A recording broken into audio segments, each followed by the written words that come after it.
the bag work about of apartment 5B. You're now tuned into the Apartment 5B podcast, where we chop it up about hip-hop, R&B, sports, love and life. Hosted by Kill.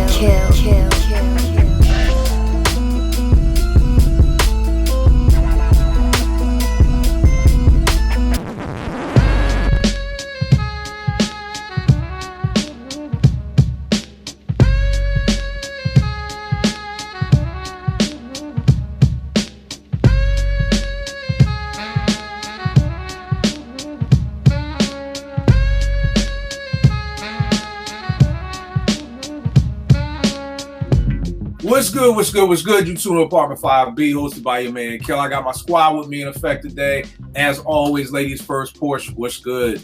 How's it going, Kill? So good to be back. No doubt. We've missed you, sis. Oh, I missed you guys too. So that's dope to have you. Yao G's, what's going on, Yao? What's going on, y'all? How y'all feeling, man? And everything is good. DJ Rec 1, what's going on, good brother? Hey, man, I ain't got to do nothing for the next 5 days, fam. So, Yao, get ready, fam. All right. I'm fully strapped. That sounds dope. You already know what it is. Let's jump right into it. Today, we are having an intervention. We are having an intervention for the stands. You know what I mean? Y'all know what I'm talking about. The people who like build their lives based around these rappers, these athletes. You know what I mean? I don't even call them stands. I call them walkers from like The Walking Dead. Because to me, y'all are brain dead. Because y'all can't even form an opinion about somebody logically or intelligently. You're just leading with your heart, and that's all you got is your heart. So we're going to be talking about stands. Where did this phenomenon come from? Why did it start? Your top 5 stan fan bases of people you've interacted with. You know what I mean? And then, is there any hope for them? Is there any hope? Like, is this like on The Walking Dead? Do we just gotta shoot you in your head? Like, you know, is there any help to bring somebody back to a normal place of living and thinking and being yourself? So that's what we're chopping it up about today. Good old-fashioned stands. Porsha, what is your opinion? I want to go last on this because I have a long opinion on where stands come from. So, Porsha, what is your opinion? Where and why? Like, did it pop up? Can you look at a certain time? Can you look at a certain art? Like, where and why do you think these stands exist? I mean, I think stands, I think obsessively fanning over someone has always existed. I mean, I remember that as like being really young, and I don't know if people remember, but there was like Teeny Bopper magazine that like girls always used to have, and they used to love and cut out and put hearts around like boys' faces, actors and whatever.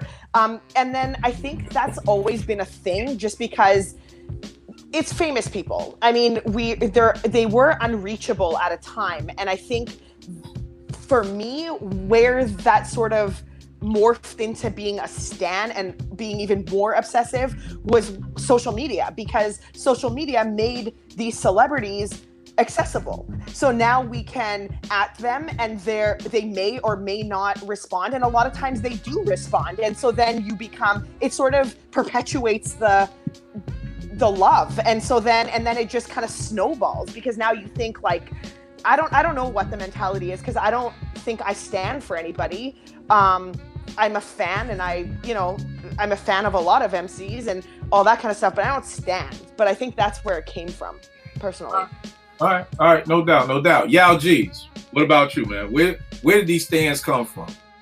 Like Porsha said, I think we've always had people who are just like obsessive fans over people they just like, people that they identify with, people they relate to, people that they understand.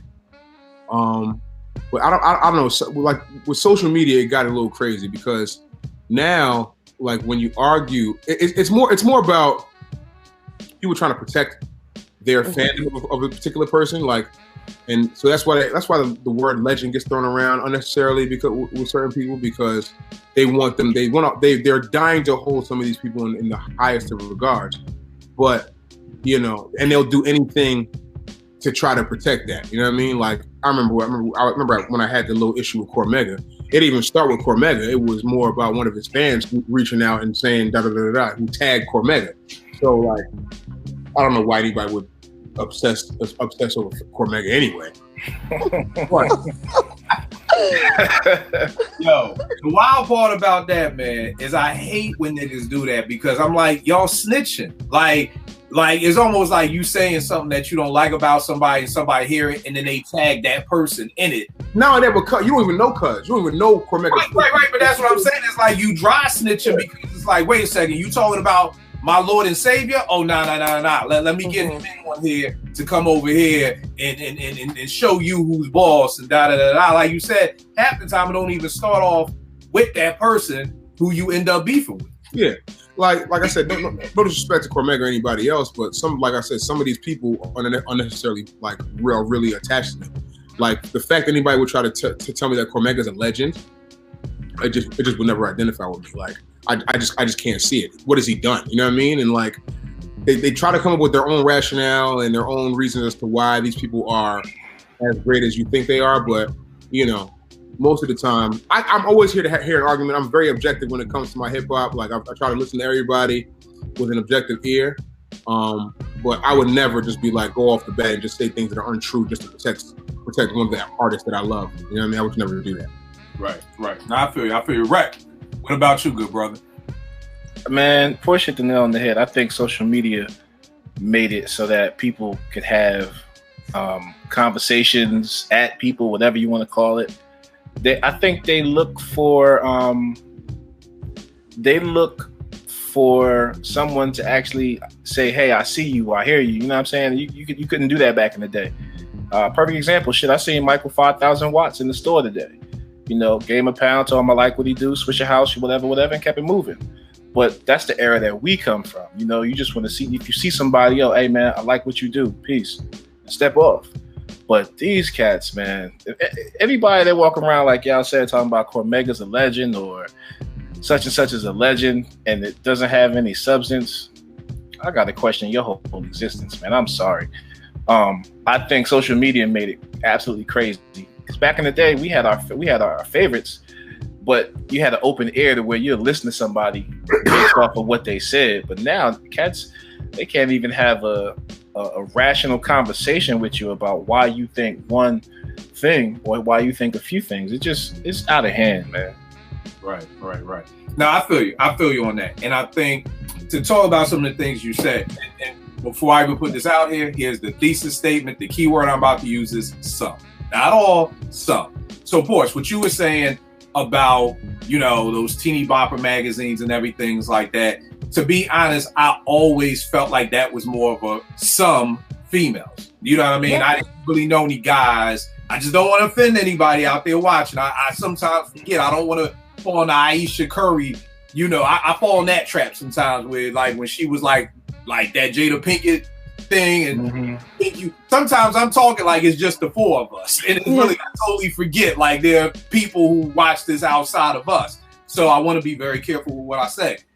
That I feel like, and here's a story. I always say this is a funny story. So I was at Morgan, it's 92, 93. This guy walks in McKeldin Center, who's like our student union center. The dude has an afro with a part down the middle. Looks like he has a butt on his head, right? Everybody's clowning this dude. Everybody's giving him hell. Then one girl says, "Oh my God, isn't that the guy from Juice in the program?" And for people who don't remember, Omar Epps was in this movie called The Program with Halle Berry way back in the day. It was a football movie. And when some of the girls found out that was Omar Epps, everything went out the window, and he was priority number one. You know what I mean? And I was just like, wow. So when this dude was a nobody, he was whack, he had a butt on his head, whatever. Now that he's Omar Epps and he's a movie star, now all of a sudden all that is out the window. And I remember talking to one girl back at Morgan, and she was telling me that Craig Mack wasn't ugly. He just had a skin problem. He had an acne problem. And I was just like, if this dude went to Morgan with the rest of us, he'd be the ugliest nigga walking campus. But because he's Craig Mack and he's on TV, you know, now he just has an acne problem. Or what did Chris Rock say? Money will turn a bald spot to a part. You know what I mean? So I always felt like with some women, that's how they would find somebody attractive based off of who they are. I feel like that's now become a male trait for some people to be like, oh, that's such and such. He's worth X amount of millions of dollars. Like, now I'm standing for him too. Two, yeah, what you were saying about defending somebody, I also call these stands the Secret Service, because I really feel like they would take a bullet for their favorite rapper. Like, I literally feel like there would be somebody who's like trying to, you know, kill Jay-Z, and some irate stan would just jump in front of the bullet and take it for Jay, which is crazy for me. Now, here's my thing with stans. I agree with everything you all said, social media, all those things. I'll try to make these stories real quick. My foundation for hip hop, I'm 45. I fell in love with hip hop when I was 10, 1984. Three of the groups that I loved, I mean, on my foundation of why I love this culture and all these records and beats and everything I do are Run DMC, the Fat Boys, and Houdini. These are my foundations. Those three, I know it's usually four, but those three are like the pillar of my foundation of hip hop. Now, here's the thing. Houdini's first album, well, second album technically, Escape, 5 My classic to me. Most people watching this probably have never heard Escape. I love it. Fat Boy's first album, 5 My classic to me. Run DMC's first album, second album, 5 My classic. Here's the thing, y'all. When Houdini went on their third album, it was called Open Sesame. These niggas was on a goddamn flying carpet on the cover. The shit was whack, okay? It was horrible. I mean, these dudes are on a flying carpet. And me and my crew in 7th grade had no problem saying, yo, that shit is whack. You know what I'm saying? When the Fat Boys came out with their second album, Big and Beautiful, we was like, yo, that shit is whack. Like, you were able to say that shit is whack, even though these are the groups that I loved, even though these were the groups that were my foundation of my love for hip hop. And the problem is, you can't say that anymore. And that's the problem. Like, I don't understand. And I always tell a story about Big Daddy Kane. I mean, he's one of my top 10 greatest lyricists ever. But more importantly, he was the Rosa Parks for dark-skinned niggas, okay? Like, literally ushered in dark-skinned dudes. Yo, from first grade, from 84 to 87, nobody wanted to mess with me. Oh, Kill, you cute, but you too dark. It's like the Chappelle skit when Charlie Murphy was like, me and Eddie was the darkest niggas walking the planet Earth in the 80s. Like, yo. But then in 88, I go to high school, and all of a sudden everybody loves me. Dog, my first girlfriend was a junior. Now, I know that means nothing nowadays because everybody smashed everybody. But in 1988, to have these 11th graders, that's a fact, though. That's a notch on the belt. Yo, yeah, like that's unheard of. And here's the other part that was unheard of. None of her girlfriends in 11th grade had a problem with it. It was like, oh, he dark skinned, he cute. So what I'm just saying is that I love Big Daddy Kane not just as a lyricist because he's like the Rosa Parks for dark skins. So here's the wild part. When Tasted Chocolate came out, again, me and all my crew was like, that shit is whack. You know what I mean? There wasn't no excuses. It wasn't, oh, well, he's not with Marley anymore. Or, yo, he cut his hair. It was just like, yo, this shit is whack. We're going to listen to what else is out. We'll see if he come back next album. Nowadays with stands, you can't do that. You can't, and I think it showed it to me best when I reviewed Benny's album, Tana Talk, and I gave it a 4.5. And somebody got at me and was like, yo, Kill, thought you fuck with Griselda. I was like, yo, I do. He was like, why didn't it get a 5? And I was like, because I thought it was 4.5. You know what I mean? But the fact that somebody was like, but if you really, really, really fuck with Griselda, you would have gave it a 5, my nigga. I'm not giving you a 5. That's the thing. I'm always gonna be objective. Like, I'm not just giving you a 5 to get you just because I fuck with you. No, nigga. Like, if that was the case, I'd give Jay-Z five Mike albums every time. But that's just not the case. He's got a couple duds thrown in there. You know what I mean? Like, let's be. You got to be completely honest about the artist that you fuck with. Period. But here's the thing, y'all. That's where, again, remember, if y'all watch The Walking Dead, these zombies are brain dead. See, to do what you just said, you got to have a brain. You got to be able to have rational thoughts. You have to be able to actually think for, here's something, boys and girls, I know nobody does anymore. You have to think for yourself. You know what I'm saying? That's the problem with when you're talking with a stand. They can't think for themselves. You know what I mean? So you're right, Yao, that as somebody who would just say, yes, every Jay-Z album is 5 miles. There is a Jehovah's Witness out there right now who will tell you that every album is either 4.5 or better. Like, I was just talking to one on my TL before the show.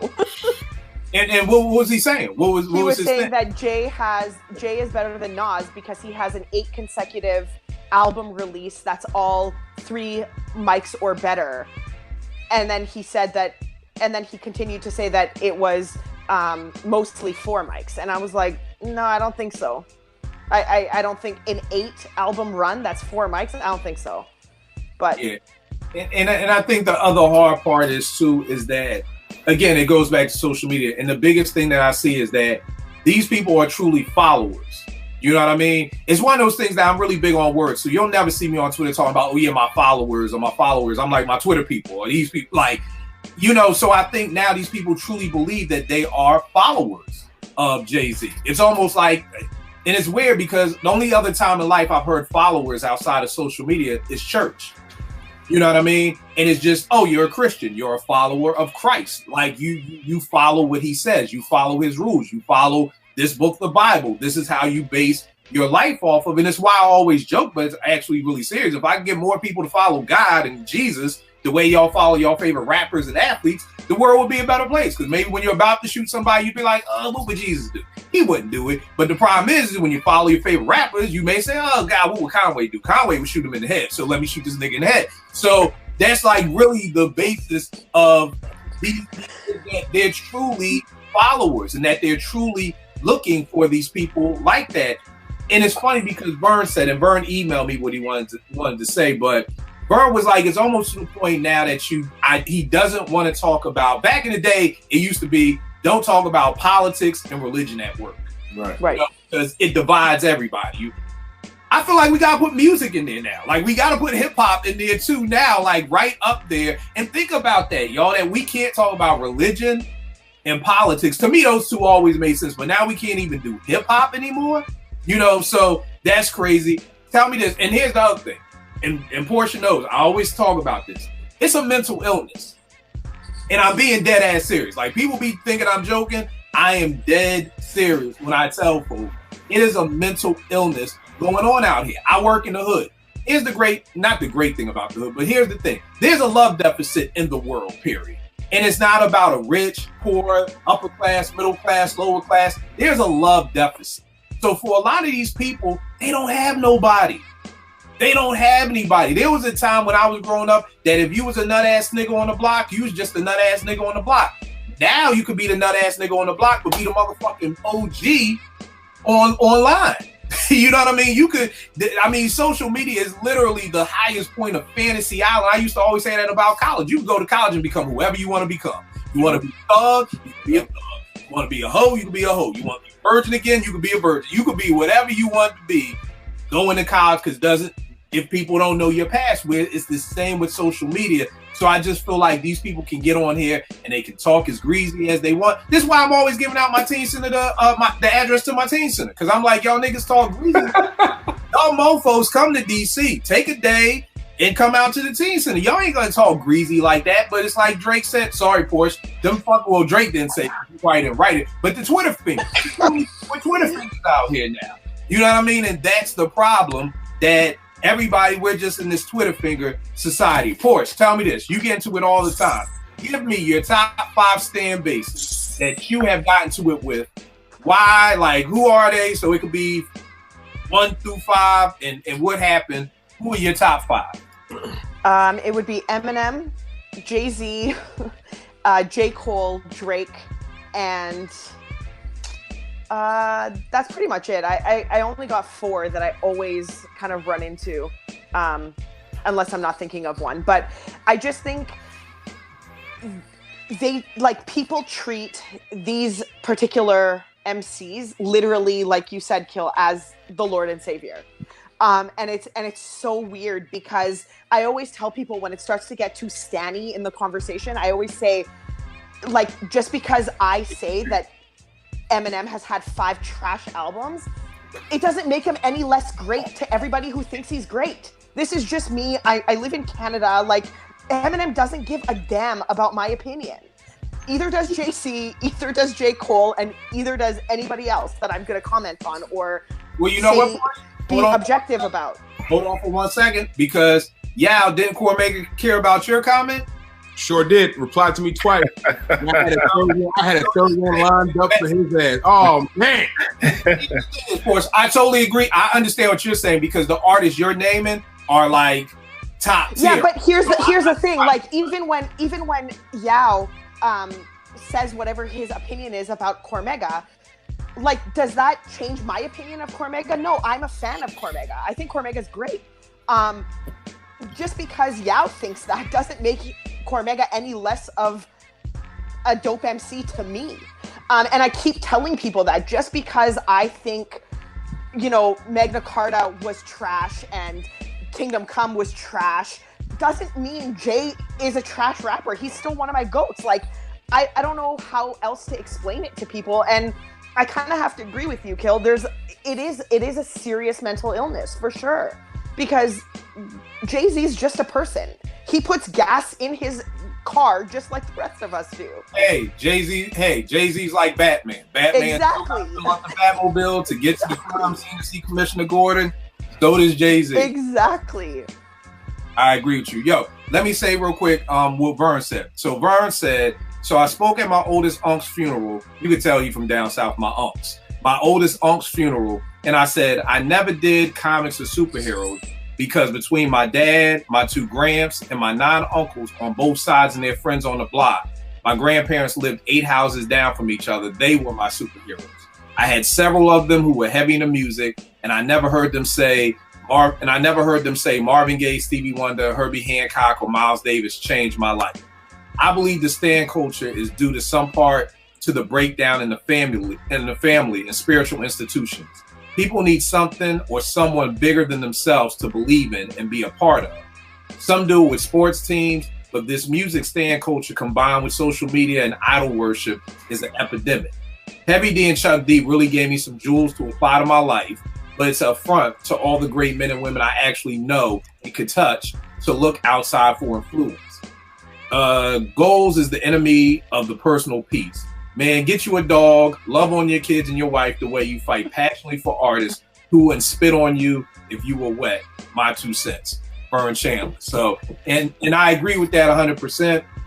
I always joke and tell people, y'all really think Jay-Z is y'all pop? Like, y'all really think Jay-Z is y'all dad? Like, you know what I mean? Like, that's the problem. Y'all really truly believe, like, Father's Day comes around, y'all are trying to find an address to send, Sean a Father's Day card to say thank you for all you've done for me and all of this stuff. So I totally agree with him. And the sad part, and again, people always think I'm joking with the mental illness. The sad part is, again, with the love deficit, a lot of people don't have anybody. A lot of people don't feel like they're a part of anything. So you know what? This stan fan base, what is Beyonce's Beehive. Yeah.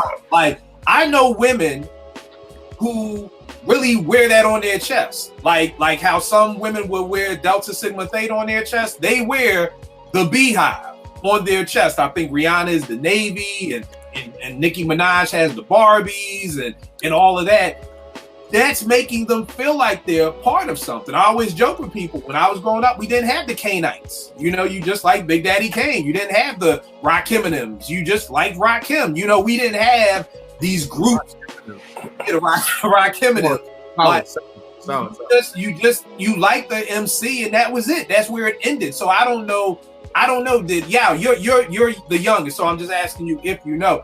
Did Nicki Minaj come up with the Barbies, or like did the fans do it? Like, which came first? Did Nicki say, "Hey, y'all should be Barbs," or did people say, "Oh, we fuck with you," and we always say you say Barbie, so we are the Barbs? I couldn't. I don't know. It definitely got annoying right after it caught on. It got really annoying. But I mean, however it comes up, it's a thing, man. Like, sometimes you find for whatever reason, just identify with a person so much that it, like, they really do feel like they're like literally a part of them. Like, I remember one time, not one time, but when Beyonce was pregnant, people were talking about throwing a baby shower for Beyonce, and it was like, wait, I'm sorry, wait, what? I apologize. You said people were talking about throwing a baby shower for Beyonce. Yes, I'm telling you. I won't even reveal who it was. It is somebody I know. Somebody I know that was like, yo, I'm trying to go to this Beyonce baby shower they're doing. I was like, excuse me. Now apparently I was thinking I think funds or proceeds from the party were going to like some type of charity, but they were going to use it as like Beyonce having a baby, so it's having a celebration type deal. But I mean, that's just the type of shit that people are on when they are like heavily invested in a certain celebrity, man. It can be a little disturbing. It's funny, no question, but sometimes it's like, yo, y'all fuck with me. Yo, and here's the other thing that I want to tell people out there. Y'all better be concerned about folk. If your cousin or your auntie and them is throwing a baby shower for somebody they don't know, and that person ain't even coming to their baby shower, y'all laugh. I'll be serious.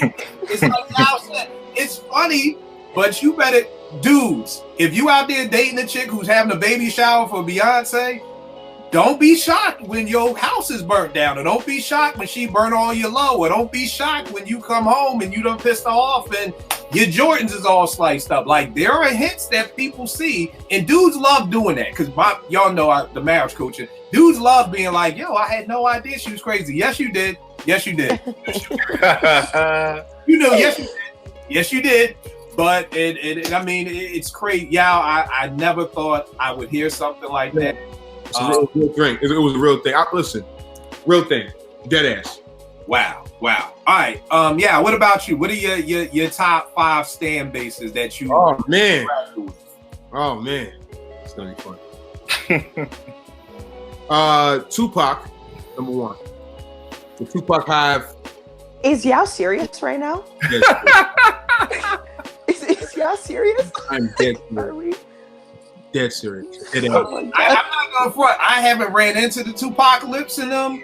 Look, not in a while. And I'm gonna keep saying this.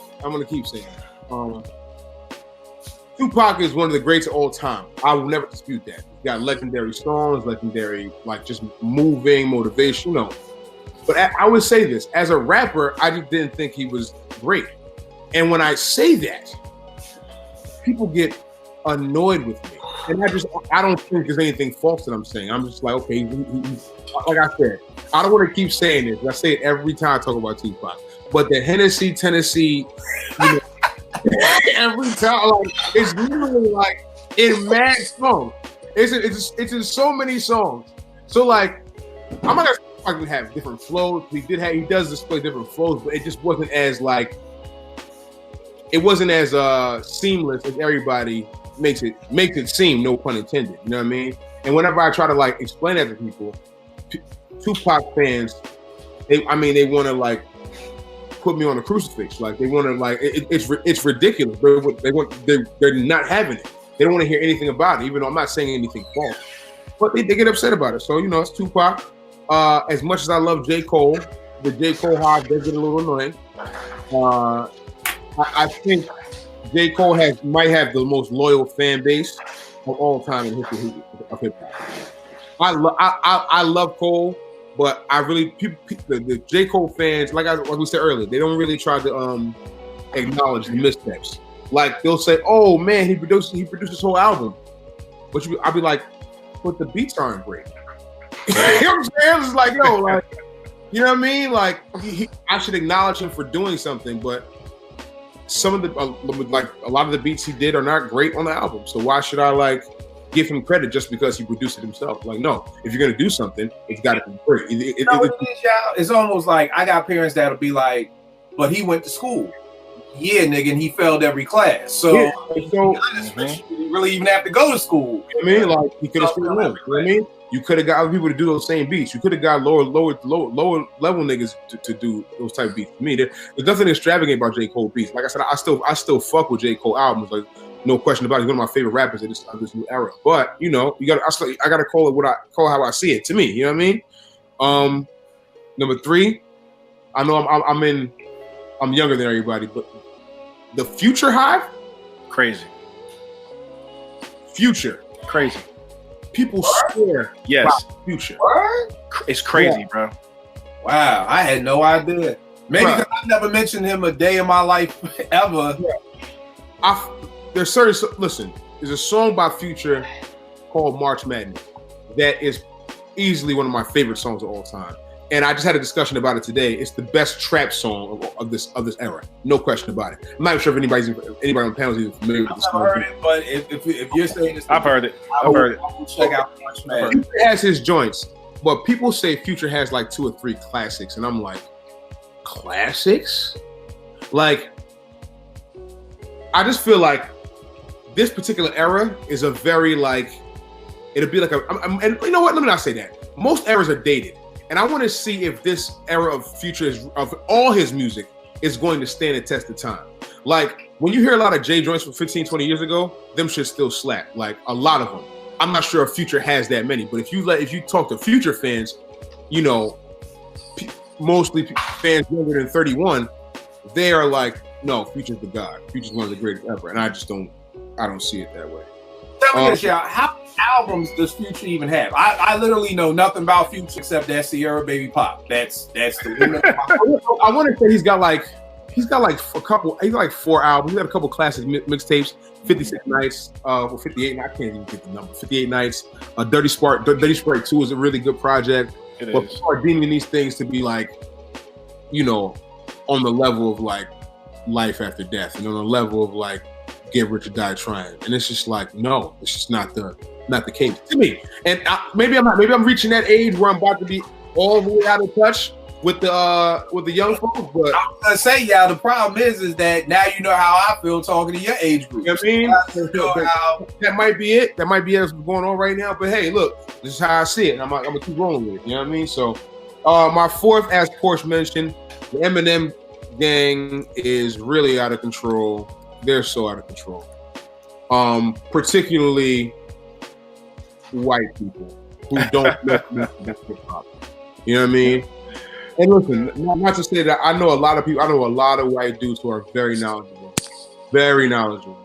in hip hop, who you know consider Eminem to be one of the greats. But like, if you talk to like casual hip hop fans, like people who listen to like just radio, hip hop on the radio, and just they're familiar with popular artists and things of that nature, particularly white people will always say that Eminem is the greatest. But even if you felt that way, if you feel that way, fine.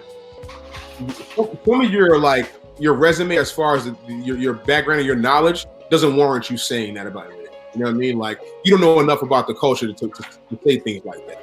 You know what I mean? So the Eminem gang, like I said, particularly with white people, not all of them, just some, because I know white people watch this show in my pure voice. You know what I mean? Yeah, they're a little out of control. And my fifth one is a new gang that I had no idea was a gang until I was on this very show. The Guru Gang. Oh, stop. The Guru Gang. I mean, I never thought that I would have I never thought I would have an argument and get as angry as I did during the Guru conversation months back after our podcast. That joint goes back a year. That was last year. I don't even know how long ago. That was last year, because I never forget. I was in NY. You was over the crib, and it was that's when you put that whole list of 150 rappers.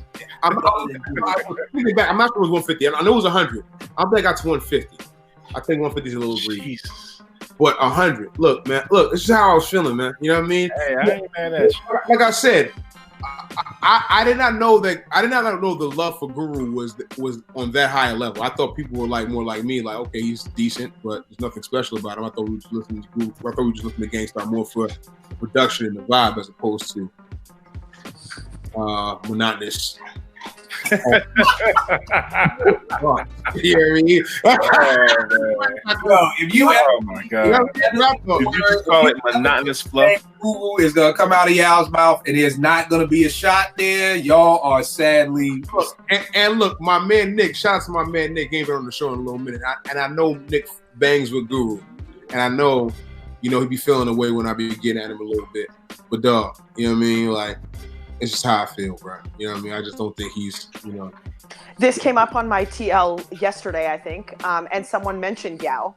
And someone was like, yeah, your boy Yao doesn't like Guru. And I was like, well, Yao doesn't like Guru, but he backs up his opinion on it. Right. So I had to defend Yao on that. And I was like, if he doesn't like Guru for whatever reason, that he's monotone or whatever it is, Yao's got enough to back it up. So I let that rock. Like, it's all good. And I fully defended Yao in that situation, because as much as I love Guru, but I, you know, had to stand up for Yao in that situation. And like I said, it's just about being objective. You know what I mean? Like, listen, I totally get it. You know what I mean? I appreciate Porsha so much for that. Seriously. People get out of control on Twitter, man. You know, they get out of control with the language. Talking to you any type of yeah. Like, come on, man. We're not friends. Right. And that's the thing people forget. I just tell somebody that the other day. I'm like, no, I know we can chop it up for years, but my nigga, if you can't text me, we ain't that cool. Like, if you want to know how cool we are, then you text me. And if the answer is no, then not saying we not cool, but we ain't. You got your answer. Cool. You got your answer. Not that cool. So if the only way you can get at me, if Twitter blows up tomorrow and we never speak again, we obviously wasn't that cool. You know what I mean? So just before you go to rec, my fifth one, Big L. The Big L hive. I have to, I'm sorry. I like Big L. People are out here telling me I hate Big L. I don't hate Big L. I like Big L. I think he's dope. I just don't think he's as dope as all the 400 people that bombarded my mentions think he is. So you know what it is, Porsha, and I'm glad you brought that up, because you can't. What I've also realized with the stan culture is that you can't critique an artist, because if you critique them, then you don't like them. I have never said in all the time I've been on Twitter, I don't like Ninth Wonder. I think he's whack. You know, I've never said that. I'm like, I don't believe he belongs on the Mount Rushmore of producers. I don't think he's a producer. That's what I've said. You know what I mean?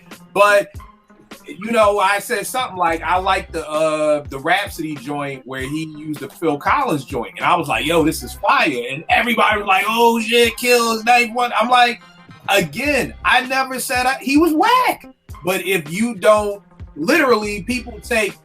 I'll tell you a funny story. One of my homegirls used to go to this church that I went to, that I love the pastor, First Baptist Glenard. And she told me this years ago before I went there. She was like, my pastor said, it's okay to have sex outside of marriage, just don't be a hoe. And I was like, well, that's kind of okay. You know, that's strange. You know, I don't think I'll be going to your church. But long story short, I ended up going to the church, staying for 20 years. Man changed my life.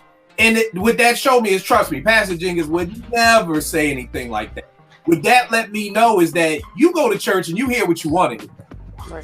Because I know Pastor Jenkins ain't say you could just have sex with anybody, just don't be a hoe. But that's what you heard. And that's what happens when you're a stan. You hear what you want to hear. You didn't hear me say, Ninth Wonder isn't one of the top 5 best producers ever. You heard me say, oh, that nigga's whack.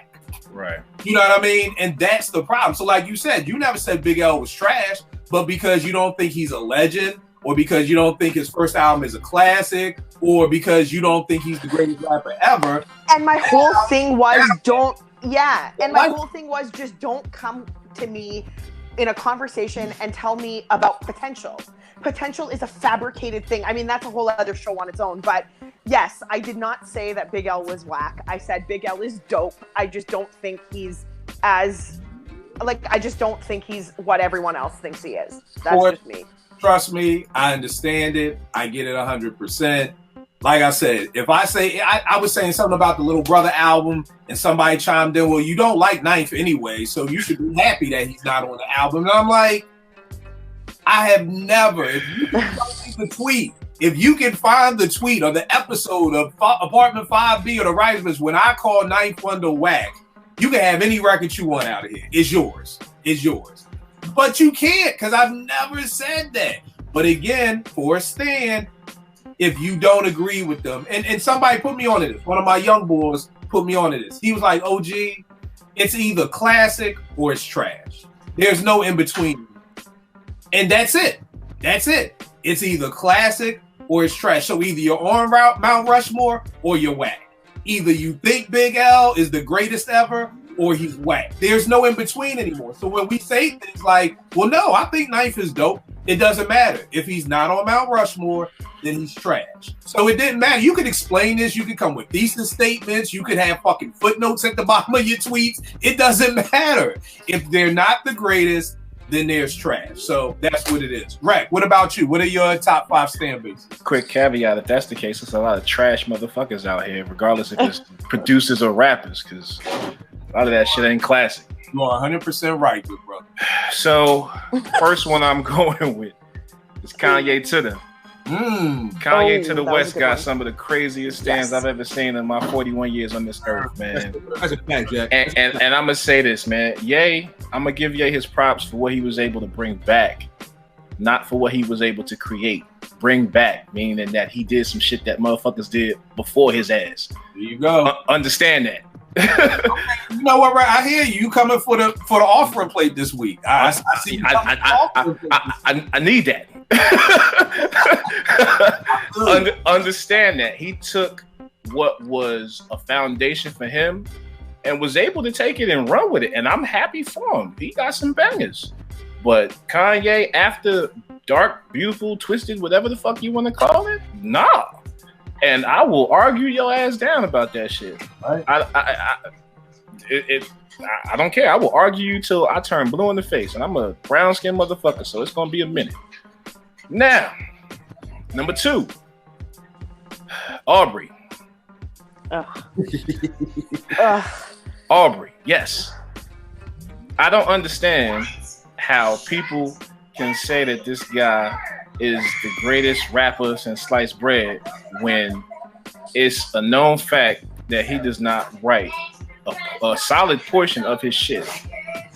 So does he rap or sing, Rex? He does both. He does both. Thank you. He does both. Yo, you wanna know, right? You want to know one of my favorite Drake moments? He was on the shop, and he was talking to. I didn't see that. I just started getting into the shop. And dude was like, "Yo, I study rap battles for a living." And yo, that is the funniest. What? He was like explaining about the whole him and Porsha dissing 40, and he was just like, "Yo, I study rap battles for a living." Like it's like, dog, just my bad, but you keep going. Nah, you good.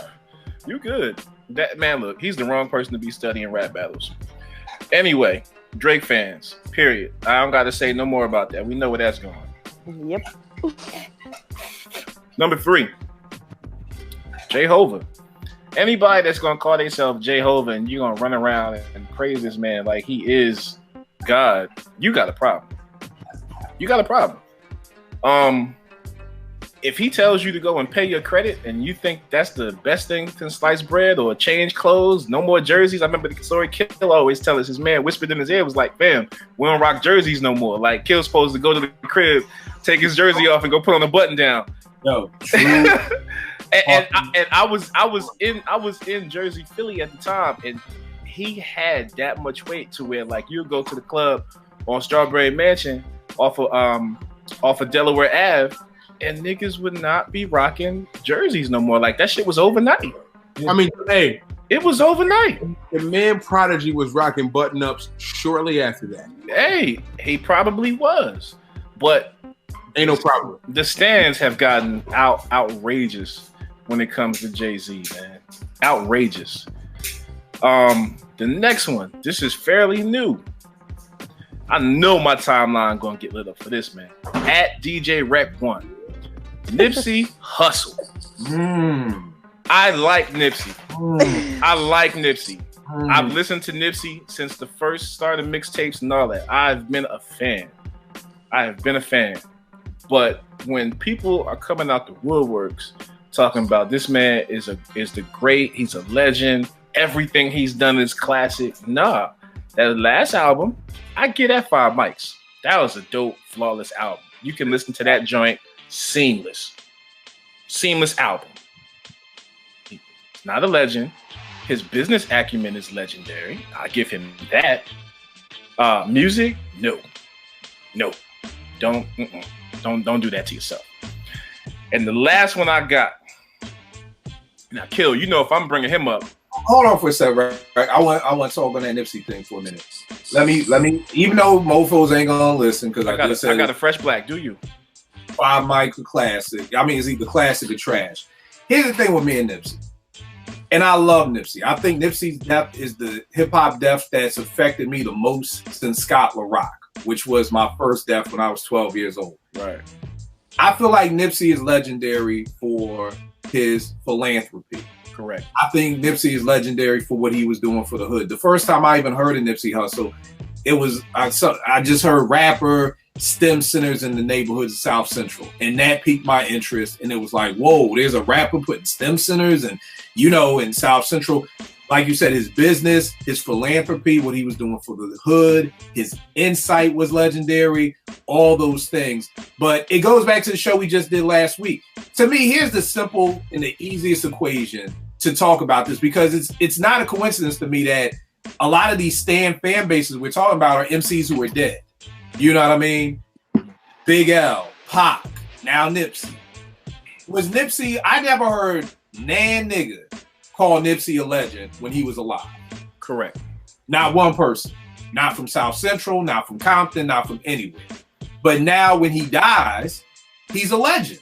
Right. You know what I mean? So it's almost like we've now equated the two together. Like once you die, you automatically get the legend. You get the legend thing. And again, not to go into Christianity and religion too much, that's not how it works. Like you just don't die and go to heaven. You have to. Well, when you die young, you get considered to be a legend, I think. Right. Well, when you die young, right. So yes. I just think that to me, it doesn't add up like that. But there are people who I believe that you have to do some things to get into heaven. You just don't die and go to heaven. That's my own personal religious beliefs. Mm-hmm. I think that's how people put 2 and 2 together. If you die young, then you become a legend. It's just automatically off the braid, and that's just how it works. And it's going to be a lot of upset people in hell when they realize it don't work like that. So I agree with you on the Nipsey, and I love Nipsey to death. Same here. Same here. Death that's affected me the most out of all these hip hop deaths. Yeah. I'm not familiar with Nipsey's music. Nipsey's catalog. When you get a minute, comment on it. And I mean, it's dope. Sit down with it. I've heard. That's literally 40 songs of Nipsey Hussle bangers. Like I heard his last album, but I'm not familiar enough. Like I was never. I wasn't somebody who listened to Nipsey from jump. Like I can't ever comment on Nipsey ever, and I never have. Right. But I agree with you, right? That I feel like, but I love Nip to death, but again, you can't tell somebody from Cali that. Like that's no. That I'm really willing to have, because that was their backyard. You know what I mean? So it's like he was doing this for your neighborhood. So whatever. And Porsha knows what I'm talking about, how people get blocked over Nipsey stuff. But yeah, I'm sorry, Rick. What's your last one? Anytime somebody got the audacity to compare somebody to Rakim, I got a problem with that. And I like this individual. Matter of fact, I brought him up on this show. That's the first time I think anybody ever even heard of this cat within the panel. Within the panel. About them? I don't know. Within the panel. I'll say within the panel. Others have heard, but within the panel. Mark Hami. I love Mark, man. I have his whole discography. I fuck with Mark. But Mark is not a legend. And I don't know if he ever will be. Right. It's insane. Yo, it is. The list that people will go to get you to be convinced that they are telling you why this person is a legend. And they honestly believe that shit. You can't tell them that they're wrong. It's just like you said, money, politics, and religion. You can't talk to people about that. And hip hop has to be put in that, because you can't tell these cats that Mark Hami is not a legend. Mark Hami used to run with Griselda a few years back. There was a falling out, and he does not run with Griselda anymore. He's from upstate New York. Dope artist. Don't get it twisted. Dope artist, y'all. You get a minute? Matter of fact, I'll send you a Dropbox link. Here's the thing, Rap. Dope artist. Dope artist, in your opinion. Yes. In my opinion. Dope artist. But you got people running around this joint. Like he has albums. Album might be $100, $200. right? And we ain't talking a physical we ain't talking a physical copy. We talking that's like if I said, yo, Yao, I got this beat for you. I'm only going to send you the link. I need $300 for just the link. I don't send you stems. I don't send you drums. I don't send you nothing. And mofos be paying for that, Yao. They pay for that. Yo, dog. For a digital download, dudes is paying $300. Yeah. Right. Yeah. I don't know how I forgot them on my list. Yo, it's okay. It's okay. That's why we have a panel here. That's the help defense of Apartment 5. That's why we have a panel here. That's why we have a panel here, because 4 minds is always stronger than one. $300. Yeah, bro. It's insane. It's insane, man. Yo, Brett, let me just tell the story. Yo, I was going back and forth with somebody. He was like, yo, you a Griselda fan, but you don't know Matt Comey or whatever. You said you like Rejects. 2, how you don't know? And he was like, yo, listen to such and such. Matt Comey on it. And I was like, oh, the corny nigga. Yeah, him. I know who you talking about. Like, yeah, I heard the nigga and I always fast forward through his part. That's the nigga you talking about? Yo, Matt Comey. Yo, I probably blocked more Matt Comey. Yeah, you did. No, I don't get it. This is the first time I've been hearing his name. Yo, here's the wild part. Other rappers be riding for this dude. Yo, you know who the nigga who sound like Nas? The corny nigga from Coney. Old Drew. Old Drew. He's from Brooklyn. Old Drew. The Old Drew blocked me. Like somebody, Bruce Wayne sent me a link, DM'd me a link from of your Old Drew talking about Matt Comey, like calling him one of the greatest of all time. And when I clicked on the link, it said you are blocked from your Old Drew. Here's the thing, I've never fucked with Drew. I've never followed him or anything. So to me, the only reason you could have blocked me is because I'd be like, yo, the nigga ain't dope. Like, I don't like the nigga. So I really honestly think your Old Drew blocked me because I was talking shit about his Lord and say it's incredible. And here's the thing. I tell people all the time, if you rock with dude, thumbs up. I don't give a fuck. But I don't want to like persuade you, because when you hear that other rappers ride for him and he has this stand base and he sells records, digital downloads for $300, I'm sure right now your interest is like, this nigga better be better than Jay-Z. I literally said to myself, yo, for $3 cash, you better sound like right. And I'm letting you know right now. At the same time, yo. I'm just letting you know right now. In my opinion, he's not better than Benny or Conway, and I ain't paying $100 for a digital download from either one of them. And I love Griselda. So just if you want to listen to it, lower your expectations a lot. Right. Because he's like a dude, and I guess people really, I don't know what it is. Like a Matt Comey, I want to do a case study on that. That could be somebody's like, what's the paper you got to write to get out your PhD or whatever? Like, what your dissertation? Thesis. You got to write thesis. Do one on Matt Comey, because you as an independent artist or me as a producer, we need that kind of fan base, because he spits it like, yo, these albums are art. You will pay $500 for a painting. Why won't you pay $500 for this download? And mofos be doing it. Yep. I mean, sure do. If you got the money to blow on stuff that you like, hey, by all means, but nah.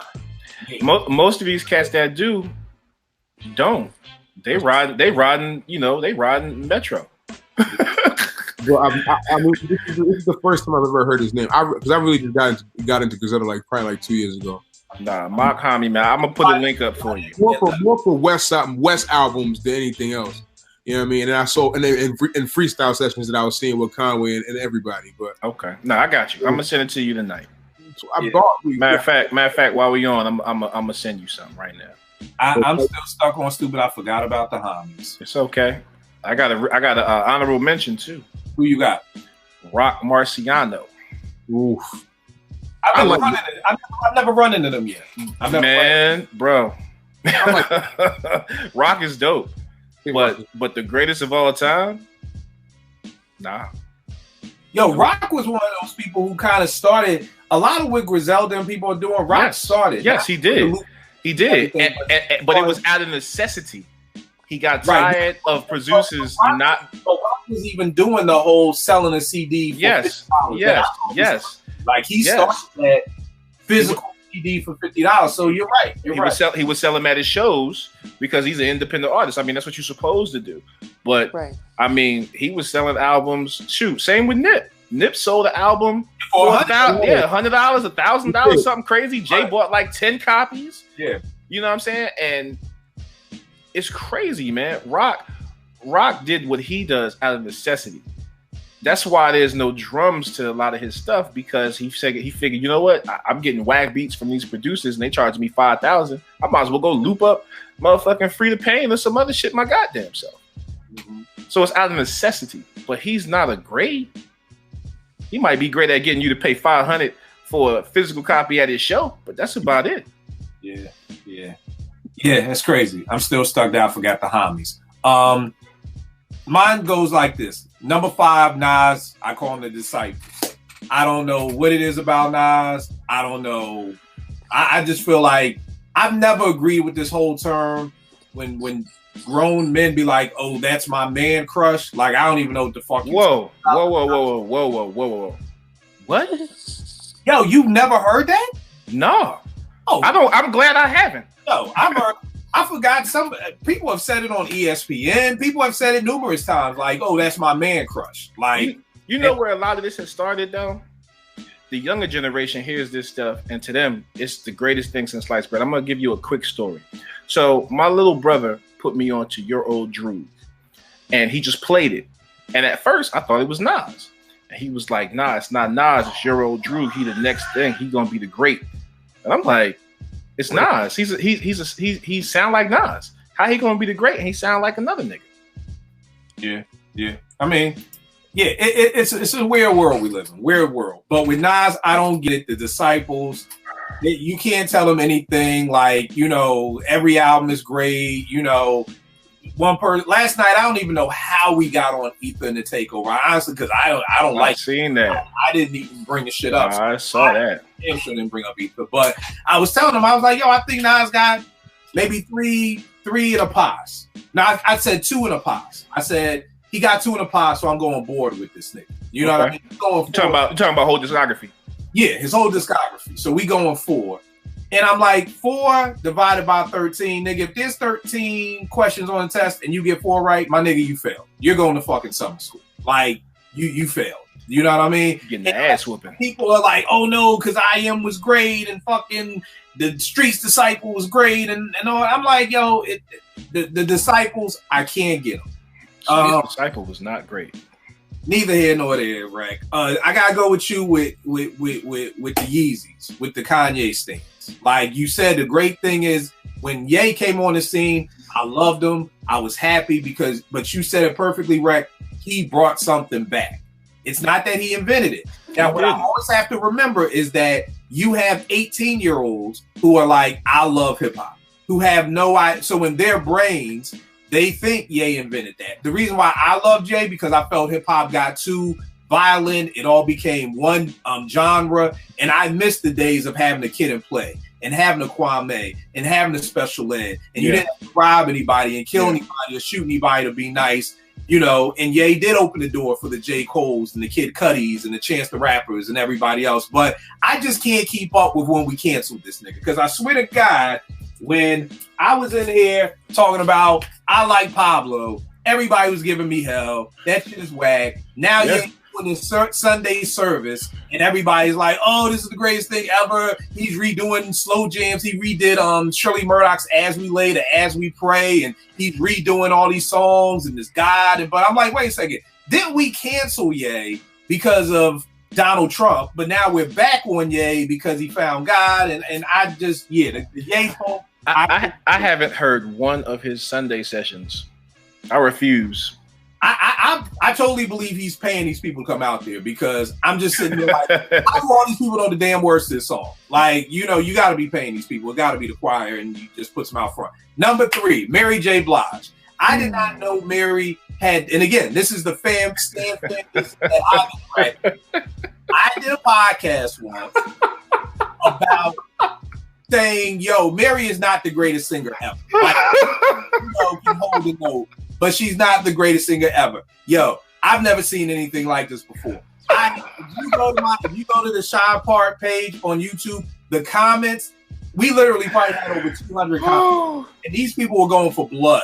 Like Dragon Kill for Filth, as they say. I used to rock with JR. They was like that ugly gay monkey and my homegirl K, who was they was like that ugly ass bitch. I was like, yo, people,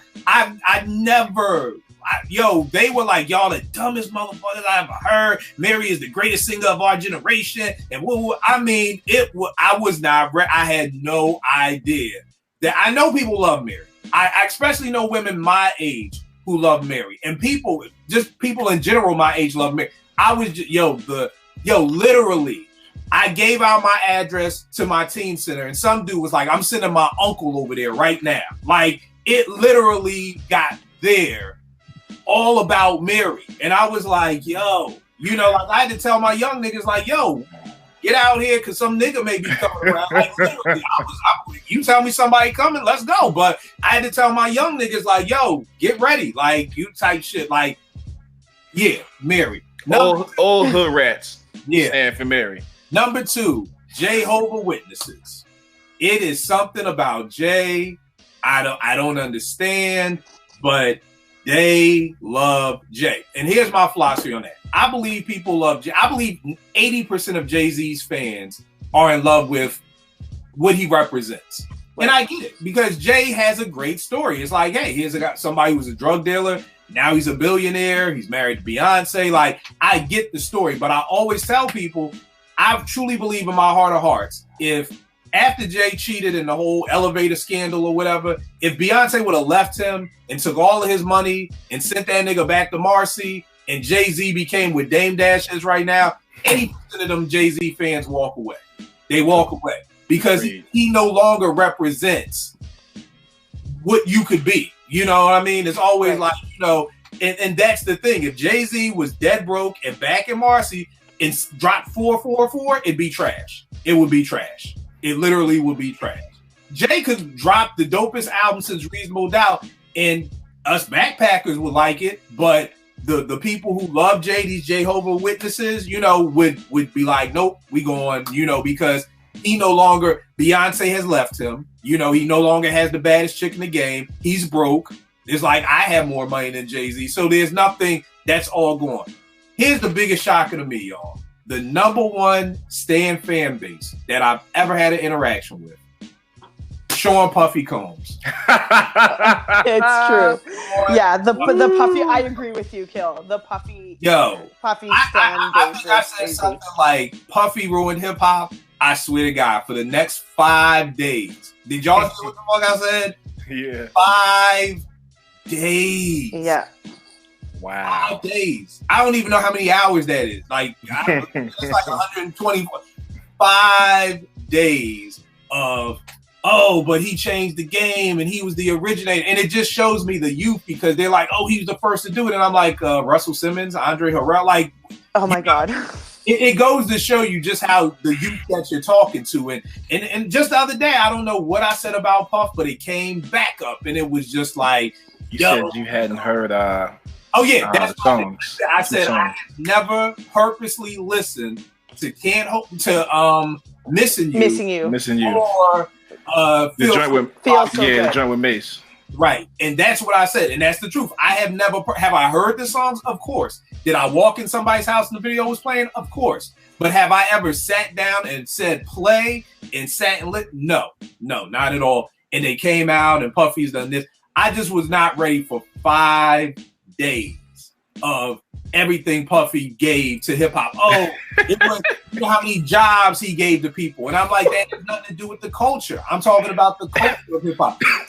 He gave you Black Rob in the locks. And I'm like, yeah, but then here's again, somebody has said, yo, man, somebody in the industry who I really, really respect and I really love, and he said this and it threw me because I don't believe in that. He was like, an industry insider said that Puffy sold his soul to the devil. And I was like, well, I can totally believe in that. I believe in spiritual warfare. I believe in all that good stuff. And I said, here's the other part. Everybody who left the label found God. Who else can say that? Who else can literally be like, sure, you can say RZA, jerk the woo, but Raekwon ain't become a Muslim. Freaking Ghostface ain't become a pack. Like, literally, they just all found God. But all that to just say, yeah, I was not ready. I call them the Diddy Boppers. because they truly and honestly love Puff. Again, I believe it's the same thing with Jay. I believe if Puff got sued and lost everything with Bad Boy and, you know, whatever, it would be he's a bum nigga, fuck that nigga. But because he has Ciroc and all that stuff, and I mean, you know, come on, dog. The nigga stole his son's girlfriend. Come the fuck on, y'all. Like, come on. Like, y'all don't even care about that. You know what I mean? Like, yo, this dude stole his. Yeah, how greasy you gotta be as a dude to steal your girl, your son? Listen. First of all, let me say this. Oh shoot. Puff is my Scorpio brother. We are the same birthday, and I bang with Puff for certain reasons. But I mean, listen, you'd be remiss to say he's not one of the slimiest dudes. No, I mean just based on history. Like, look, you gotta call it what it is. If you go back to the Shine, I just heard this Eastern Conference All Stars joint with Scott Zoo, Benny, Conway, West, and Elzai, and Benny got a line about Puff where he say shoot up the club like Diddy and Poe. I forgot. Poe did years for that, and also was deported back to Belize. Yep. And became an Orthodox Jew. Scot-free, you know what I mean? Like, you know, so listen, I'm gonna keep saying this. You just gotta call things what they are at the end of the day. You know what I mean? So, all right, quick question, y'all. Can these stands come back? It's almost like a crackhead. You know what I mean? Can you get them back? And for me, I one of my favorite lines in hip hop, not one of the greatest, personal favorites. Talib Kweli says on Move Something, he says, alcoholics like to call it the moment of clarity. To me, you can get them back, but first you got to get them to admit they have a problem. You know, and anybody who has dealt with any type of addiction or family members with addictions or friends with addictions, you know you're barking up the wrong tree. You can't do nothing until they come out and they themselves say, you are right, I have a problem. You know what I mean? So I think if we could convince somebody out there watching, almost like they do at church, come to meet Jesus. You know, come on, y'all. Somebody out there can admit, I'll take one that can say, yeah, exactly. Look at Rec. That's right, Rec. There you go. There you go. Like, come on home. Come on home, y'all. And admit, you're right. You know, after watching this show, y'all, I don't think anymore for myself.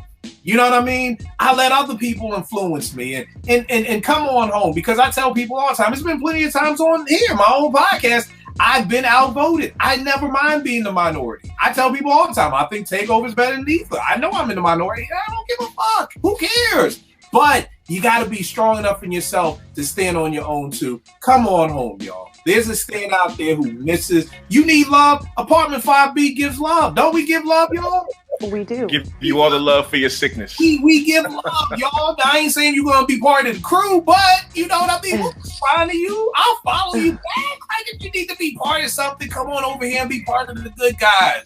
Be part of the people who, even though we disagree, we still love each other. We have each other back. To her, Porsche, she defending y'all over Guru. That's wild. You ain't getting that love. Objectivity, guys. We bring the love and the object nowhere else. Because guess what? After all the shit you do defending these people, you still trying to win tickets to come see them. Through my podcast, man, y'all still trying to win tickets. Through all this defending, you don't even get a free album. You don't get a free download. You don't get a free ticket. You don't get the free VIP. You don't even get a free sip of champagne from these people who you are defending. Come on home, y'all. If you need a family, and again, like they say in church, you don't gotta join this church. You don't have to join this one. You don't have to join this one. This ain't about church. It's about getting to know God. The same thing. Y'all don't have to come be down with Apartment 5B. There's a lot of dope podcasts out here. You know, Vegas and Tone, That Time in Hip Hop. My man Mike, you know, Speak Your Clout. You know, there's a lot of dope, no knockoff radios with my man Harlem Fresh and Rockin' Left Hand. There's so many dope podcasts. There's so many dope people who would take you in their arms and love y'all. There's so many people, okay? Y'all laughing. I'm dead ass because I do believe it goes back to what Burns said, the love deficit, no problem. People want to be a part of something. And I'm not joking, y'all. I know everybody's laughing. No, that's facts. This is the part of the time when church got to be silent because we're trying to win souls back. I want to get the aliens back, man. Exactly. We like it y'all back. Come on home. Come on back to believing and understanding, thinking for yourself. Say it. Say it. Say fucking Taylor Talk. It wasn't a 5 mic. You can say it. Say it out loud, y'all. You can do it. Come back home, y'all. If you need a home, apartment 5B, we are great people. We are good people. You know what I mean? Love on people. And again, and I say this jokingly, but I mean it. When Tay got murdered, I went to see a counselor. The counselor's offices wasn't good. I ain't mean to air hustle. But the dude ahead of me, this dude was talking about how he had nobody. This man was literally saying he has no family, he has no friends, he had nobody. I felt so bad for him when he came out. I wanted to be like, fuck it, let's go to the bar, like my treat. This is how bad I felt for him. But I'm trying to let people know I get it, that there are people out there who don't have anybody. And you do want to feel like you belong. I work with teens. Trust me, I know what it feels like to have people and they feel like they don't have nobody that they can belong to. So it makes sense that you gravitate to this damn fan base. But what we got to do, y'all, and this is the bad part about it, is that how do you become a functioning adult when you don't think for yourself? How can you become a functioning person? How can you I can't be a good father to my daughter if I can't even think for myself. I can't be a good husband to my wife if I can't think for myself. If I have to say, what would Jay do? Jay would get his ass whooped in the elevator like he did. Like, when your wife ain't taking you back after your sister whooped your ass in the elevator. So, again, come on home, y'all. Think for yourselves. Apartment 5B, we're a great podcast, but this is not about joining our church. Just come on home. Yeah, what do you think? Can these stands come back home, man? I mean, like you said, it's going to take a moment of clarity. And I think it happens in all walks of life. Like, sometimes you be in a bad relationship with somebody and you just be like, or friendship, relationship, whatever. And all of a sudden, you've been banging with them a little too long, but you just don't know why. And then something happens and all of a sudden it's like, oh, I ain't snap like this. You know what I mean? And whatever it's going to be, that's what it's going to take. Whether it be, something they do that's a flaw in their character, or something that they just don't agree with personally, or they just start putting out just awful music they just can't bang with. Whatever it is, there's going to be a moment of clarity for everybody to be like, you know what? And they're going to reach back and ask themselves why they were going so hard for this person for so long. You know what I mean? I think it just happens with everything in life. So hopefully it happens with your favorite celebrities and your favorite musicians as well. Rack, what about you? Can they come back, man? Nah, man. That's a trait, bro. They're going to stand for the next motherfucker. So, nah, they ain't coming back. That's how they're going to carry it. They're going to stand for Mark Hami tomorrow, and then next week, it's going to be the next cat, and they're going to be like, yo, Mark Hami, that nigga's trash. I'm standing for Joe Blow, the Schmo King. It's not. They're going to keep standing. I don't know Mark Hami's name, bro. So it's MACHHOMEY. Porsha, what about you? Can they come back home, Porsha, or they just, it's a wrap? I mean, I think... I'm just looking at y'all's face. Yeah. Did you find it? Start again. One more time. Start again.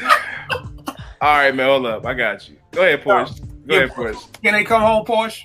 I think they can. I think it takes a tremendous amount of self-awareness to realize you're even kind of crossing that. So, I mean, I just don't understand how people can get so emotional over someone who they don't know. Like, I always tell people, like, celebrities aren't actually like normal people. And sorry if this offends anybody, but they don't seem to function like normal people. And they just aren't the same. They're not in the same kind of realm as regular people are. They don't act the same way. They don't have the same sort of mentality when doing things because they have a lot of other things to worry about in terms of like protecting their money, protecting their name, protecting their brands, and that kind of thing. So it's just, to me, it's so weird to get so emotionally invested in someone who can never sort of connect with you anymore as a person. Like, they're people, but they're on such a different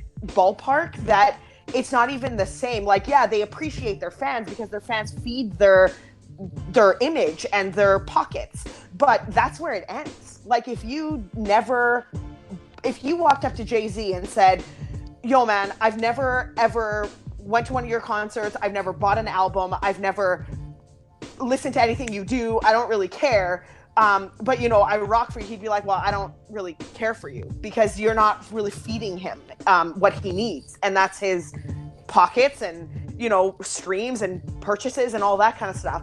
So to me, like, you just need a tremendous amount of self-awareness. But I think that it can happen. And I think that people can come back from it. I just think you have to realize that you're even a stan in the first place. Yep, I totally agree. Like I said, Apartment 5B is a good home here. You know, we care for people.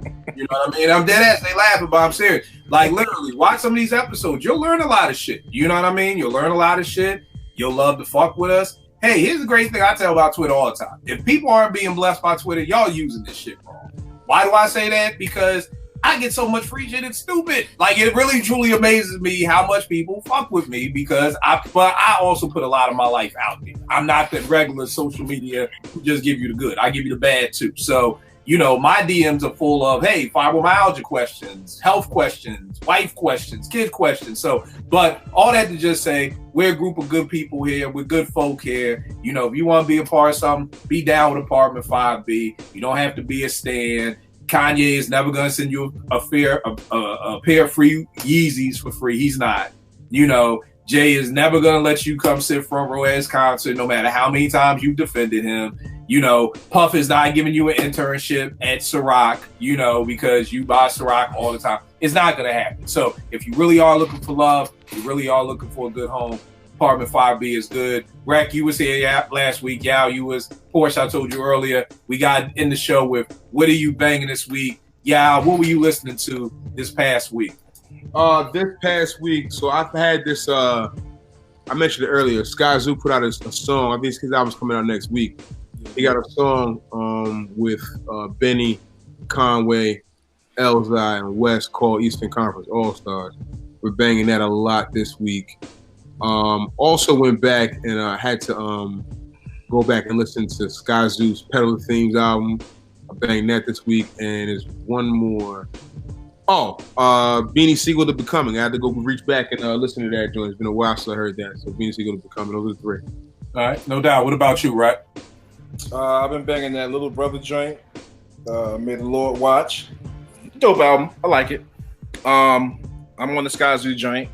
Same as Yao. And I've been on my Dilla shit heavy, man. I've been banging Rough Draft every morning. That's been my go-to joint to get me started. So nothing new. Just trying to, you know, keep it moving. Still on my Afro beats. Burna Boy. Yeah. I will say, not for nothing. So I had a discussion, Rec. Jadena's album might be better than Burna Boy's album. You know? I'll check it tonight. Yeah. Crazy. All right. Yeah. I still got to hear that Jadena. I got to hear that. Porsche, what you been banging, miss? I've been, much like Rec, Lil Brother and the Joel Ortiz joint, and actually Vegas and Yao's joints too, which I love. I think they're great. I think they're a lot better than some of the releases that have come out. Vegas's album is conceptually great, amazing. You do. I love just from the title, from the track list, everything about it. I like the featured MCs. It's just a really, really well put together project. Yao's album is great. I'm not just saying that because he's here, and I can't actually hear Yao right now. I don't know what happened to the audio there, but Yao's album gives you a little bit of everything. He said that, and I didn't believe him at first, and I caught the album, I listened to it, and he really gives you a little bit of everything. Lyrically, Yao's great, and production, of course, is dope. So those four are the albums that I've been listening to. All right. Thank you, Porsche. I appreciate you. No doubt, no doubt. For me, I have been banging RJ Payne's Square Root of a Kilo. You know what I mean? Cat out of Philly, down with BSF. Benny signed him. Banging that. And I actually finally got around to listen to Rhapsody's album. Okay. And it's good. It's cool. It's cool. I'm in that camp too. Kill. It's cool. It's cool. I'll take that. You know, will I probably ever listen to it again? No. You know what I mean? Like, and it's funny because, like, just looking through my iTunes, like, there's music that's cracked to me. Now, music that's cracked to me is like Square Root of a Kilo, The Plugs I Met, Bandana. That shit just calls me back. Like, even when I don't want to listen to it anymore, it's like a crack. Like, I'm tired of getting high, but then you still get high. Then you got music that's kind of like weed to me. That's Rick Ross, Port of Miami too. You know what I mean? Like, it don't call me back like crack, but I be like, yo, I need to throw on some Ross. You know, and I'm not the biggest Ross fan in the world, but I like Port of Miami too. I think the Rhapsody album is cool. I mean, again, it just goes back. I've said it a billion times. I'll keep saying it. Music is just about what speaks to you. And certain artists just don't speak to you. I like to dumb it down as simple as food. Like, Naomi only likes cheese pizza. It's amazing to me. You don't like sausage? You don't like pepperoni? You don't like, you know, onions on it? It's just you like cheese pizza. You know what I mean? And I'm just not a huge Rhapsody fan. I think she's good. I think she's dope. But it's just not enough for me to come. I'm sure somebody out here has tasted something that was cool, that they were cool with. It was good, but they're not, or you've been to a restaurant and the food was cool, but it's not like, oh my God, yo, babe, we got to go back and get such and such again, you know? And to me, that's Rhapsody. You know, I think I was really, because so many people were talking about it, but I also do feel like Rhapsody's album is one of those albums that if you're Black, you're supposed to like it. Like, well, I feel like if you say you don't like Rhapsody, somebody's gonna be like, well, you don't like Black women, Kill, because don't you know the concept behind the whole album? Well, I was just gonna say, the concept of that album is phenomenal. It's flawless. It was executed perfectly.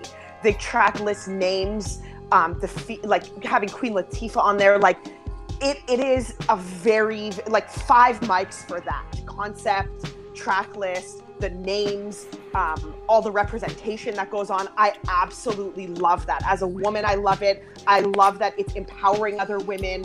I love everything about that. But I just think in terms of content lyrically, I think it could have been maybe better. But I do like the album. It's cool. And I do listen to it again and again.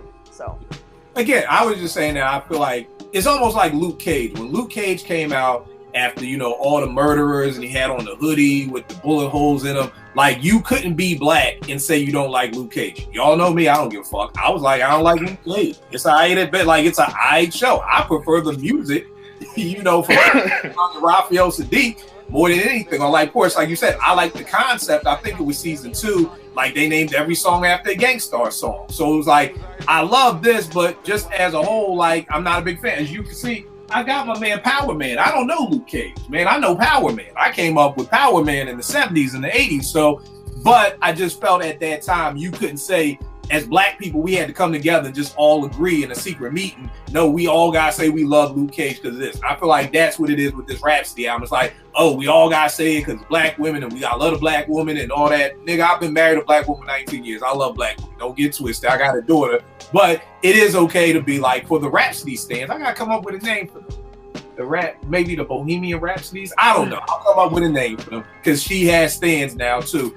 But I feel like it's a good album. It's three and a pass, maybe. Yep. But I know for me, it won't be making my top 5 of the year. I can tell you that easily right now. My top 5 of the year is like kind of set in stone right now. You know, the only thing that may be able to push something out is maybe this Retropolitan, the Pete Rock Sky Zoo joint.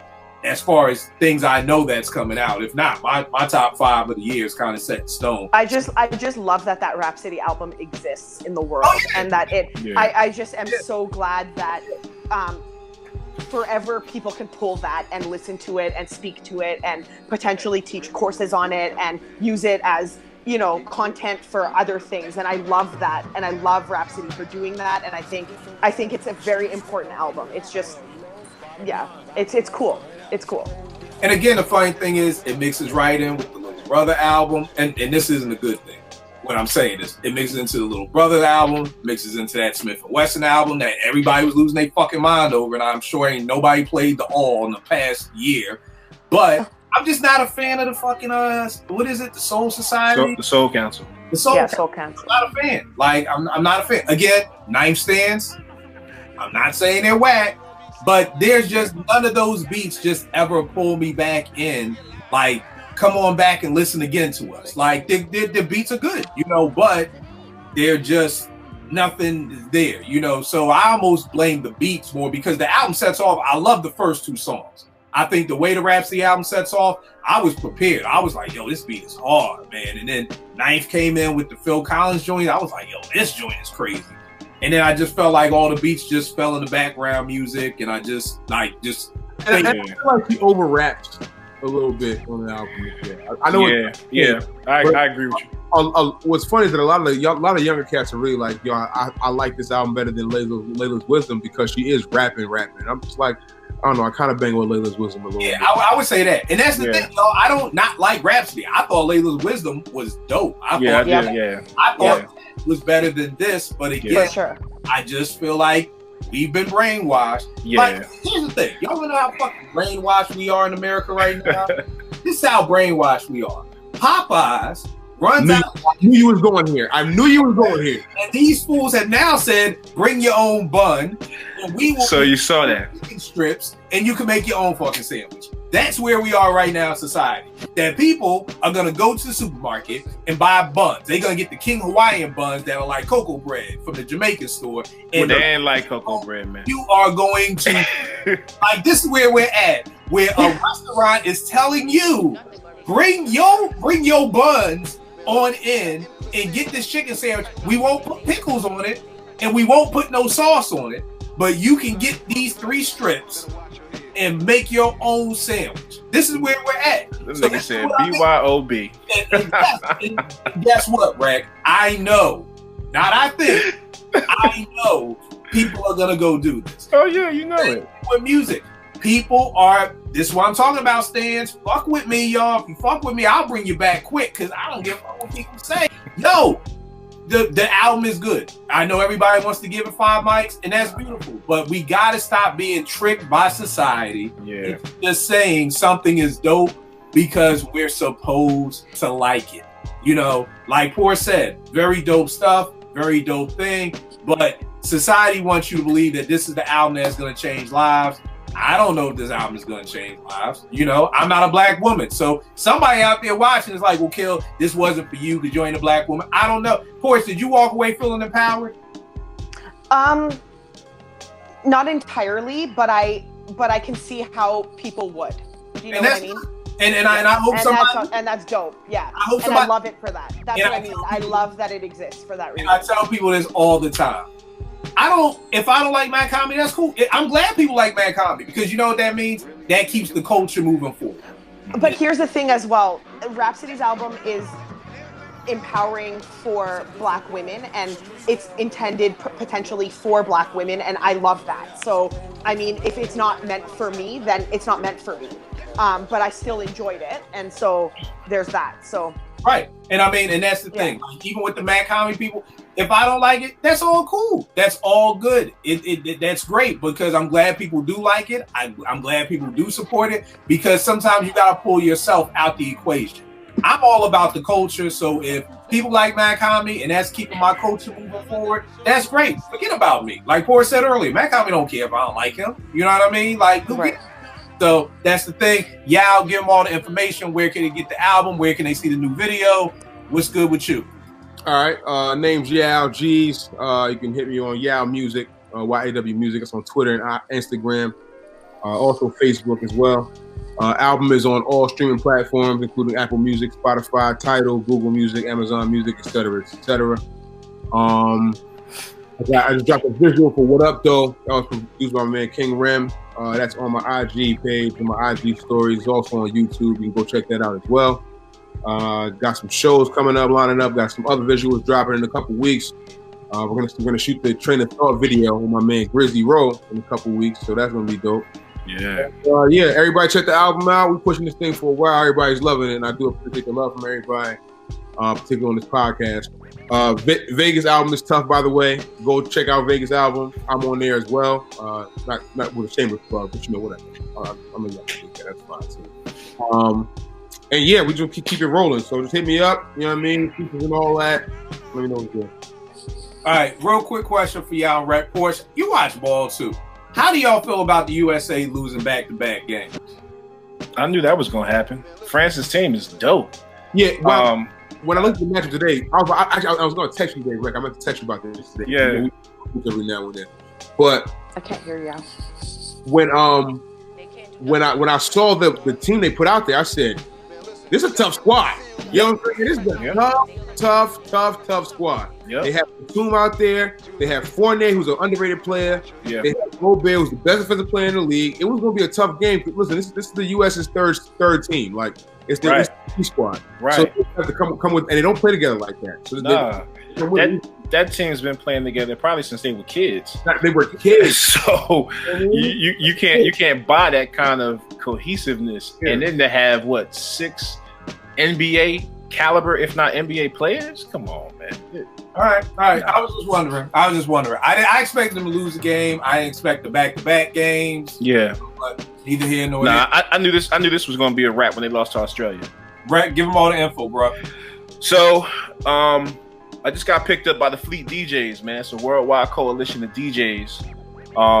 So it's going to be a lot of stuff coming out, man. I was on a conference call before I got on here.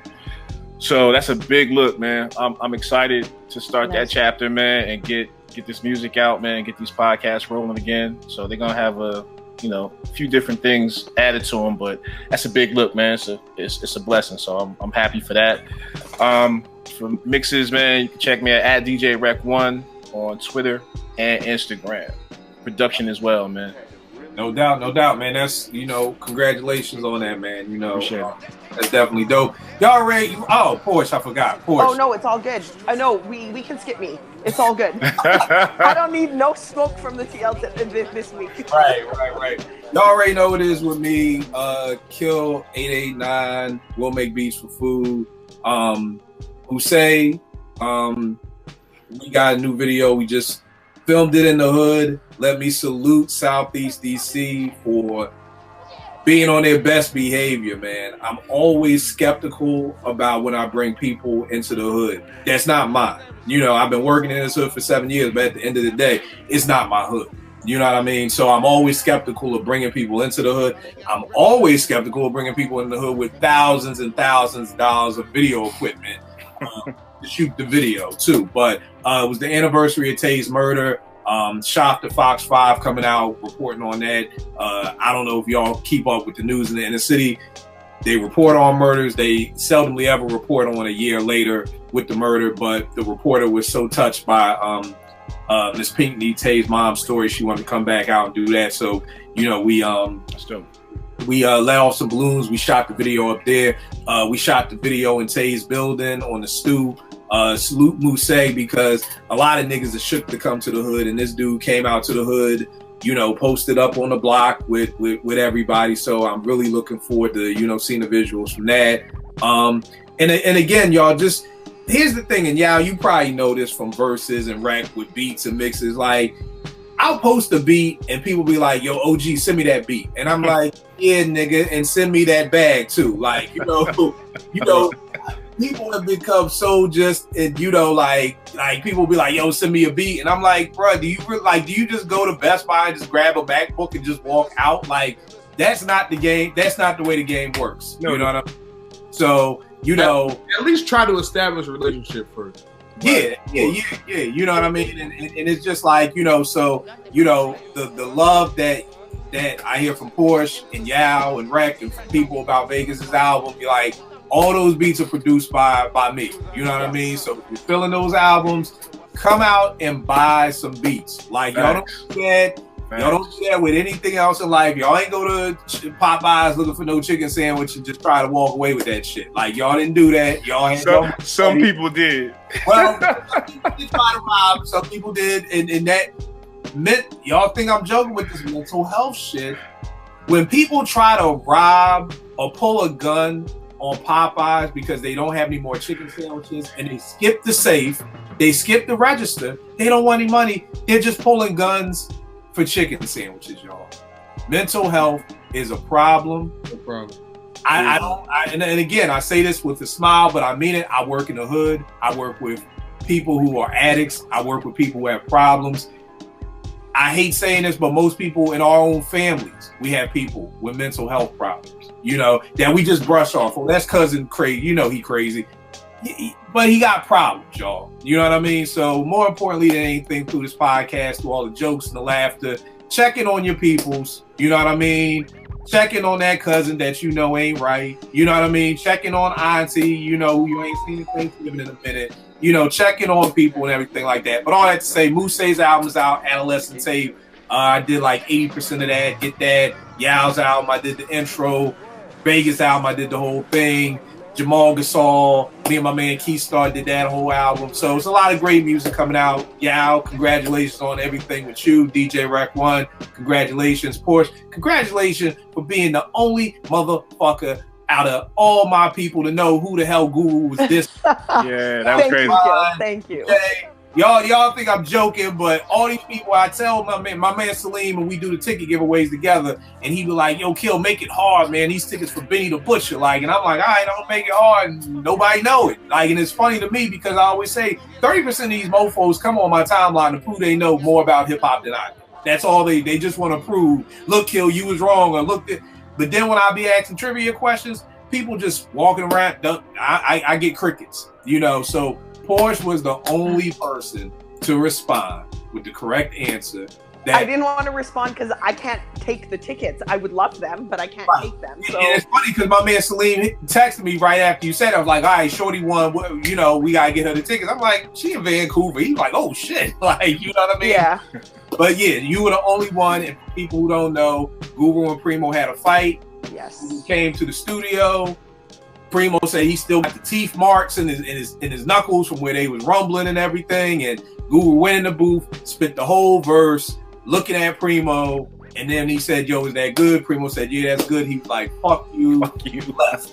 You know what I mean? So those are the stories that I love to hear, that, you know, everything looks rosy and clear, everything like that, but deep down inside, whatever. So I appreciate y'all. I will check y'all next week, y'all. Take care. Bye.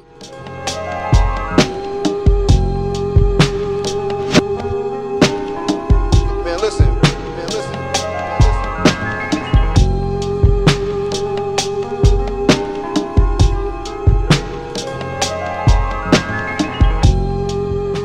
They can't do nothing but respect.